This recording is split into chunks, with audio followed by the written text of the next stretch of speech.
a humanitarian crisis falls in the middle of a forest and there's no one there to hear it, does it make a sound? The answer, according to a report from CARE International, is yes, it does. But that sound is so little, so tiny, that it's easy to miss. The report, entitled Suffering in Silence, throws a spotlight on the 10 most underreported humanitarian crises around the globe in 2018. Remember, these aren't the world's worst crises, but they're not the least pressing either. They're just the ones you're least likely to have heard of.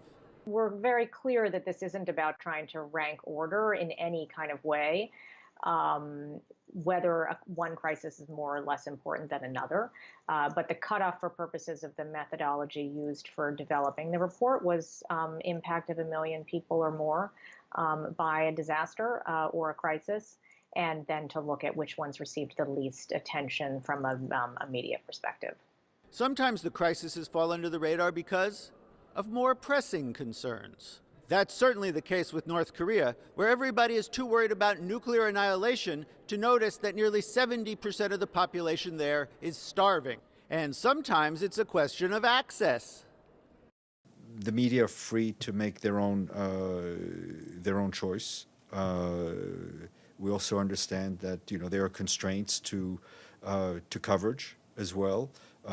Some of these crises are in places that remain very dangerous.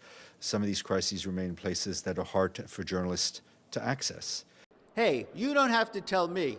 I was a foreign correspondent for years, and I know firsthand how hard it is to find a nice hotel or a good meal anywhere near a humanitarian crisis. I also know how hard it is to spin all that suffering into something that could compete in the headlines with all the usual media noise, not to mention the Twitter musings of a madman.